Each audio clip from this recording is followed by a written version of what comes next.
Hey everyone, it's Steve Simison here again. I've been asked to take and cover the next section of scripture in our devotional that we've been going through with the book of Mark. And in specific, we're going to be covering Mark chapter 9, verses 30 through 37. And in this section, there are two parts that I cover. And one of them covers over what we as humans generally do. But the other one, it's one that Christ uses to teach his disciples how we as humans, even to this day, we still don't follow this like we should. So I'll start reading and I'll give commentary as we go through. So starting in the book of Mark, chapter 9, verses 30 through 37. They went on from there and passed through Galilee, and he did not want anyone to know, for he was teaching his disciples, saying to them, "The Son of Man is going to be delivered into the hands of men, and they will kill him. And when he is killed, after 3 days he will rise." But they did not understand the saying, and were afraid to ask him. How often do we as humans, when we want to learn something, when we want to take the time to gather as people, even though we can't do that right now, we come together and we go away. Youth groups we send our children off to retreats for weekends at a time. Companies will send their employees to gather together and build morale, company policy, or anything of those lines. We all go away and are secluded, kept away from the general population so a teacher can impart ideas. This isn't easy. You have to schedule, you have to gather together, do all these different things. But we value that. We take the time. We sacrifice our families, our weekends, our time with them for whatever idea, for whatever goal, for whatever we're trying to accomplish. And then there's this last part where he says, but they did not understand the saying and were afraid to ask him. How many of us have gone to such things? How many of us are still in school or have been in schools and everything the teacher says is just flying right over our heads? Today, we look at the life of Christ, and we believe that he died, that he was crucified, was buried, and then 3 days later, he came alive again. We believe this. But to them, they had never seen, they had never heard. They had no idea how to connect what Jesus was saying. And they must have felt like a student staring at a teacher going, I do not understand what you're trying to say. That whole, you're writing the notes down, you're going over the concepts in your head, and you're just saying, I don't get it. This is impossible. But the next part is something that's really important to me and for those of us that listened and follow this. Starting in verse 33. And when they came to Capernaum, and when he was in the house, he asked them, What were you discussing on the way? But they kept silent, for on the way they had argued with one another about who was the greatest. And he sat down and called the 12. And he said to them, If anyone would be first, he must be the last of all and servant of all. And he took a child and put him in the midst of them.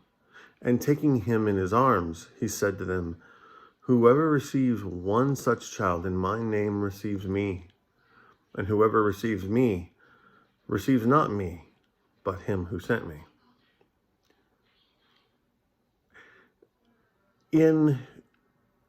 Among us as humans, we have this idea of leadership, of who's the best. Our entire culture revolves around the concept of who can do something better than someone else.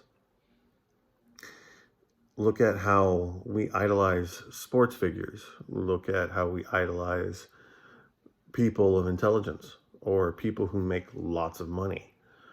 We look up to them as leaders, as examples of ideas of what we should achieve.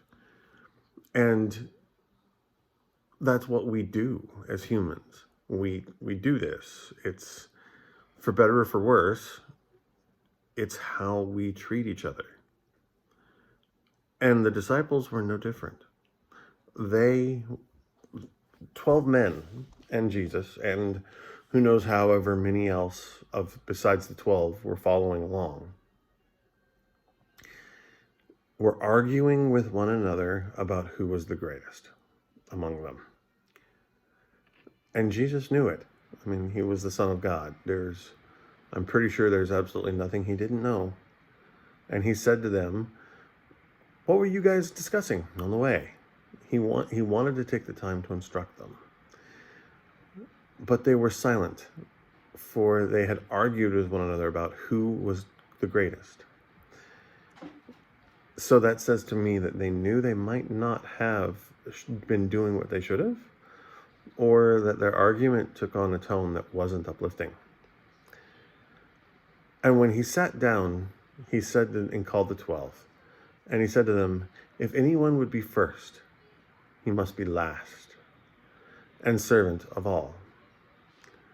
How many times do we look at the richest, greatest people in the world, the best sports performers, names in my mind of sports personnel, and I know I'm revealing my age a little here, but sports greats like Michael Jordan or baseball players that people recognize on it.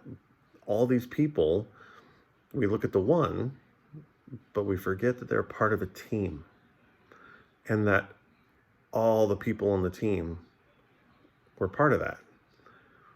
We forget to look at the managers, the coaches, the players who might not necessarily score all the points or have the greatest defensive or offensive plays. And yet they are the ones that enable those stars to do what they do. And then he really drives it home with this last part. He took a child and put him in the midst of them. And taking him in his arms, he said, "Whoever receives one such child in my name receives me. And whoever receives me receives not me, but him who sent me." Think about this. Look at what is said and written here. He took a child. So it can't be anybody that is, you're talking from a baby to, someone who hadn't gone through their rite of adulthood yet. And put them in the midst of them, and taking him in his arms. This is a small child. It can't be a baby. It could be, but the idea being this is a small child, very young, and put him in his arms and says, "Whoever receives one such child in my name receives me. And whoever receives me receives not me, but him who sent me." If you wish to be the greatest, if you wish to be the first, if in God's eyes, he's telling his disciples, whatever you were discussing, whatever you were arguing, it wasn't this. To Christ, to God, our Father, the most important thing to him in coming and relating to one another as human beings is taking care of and pursuing the well-being of our children.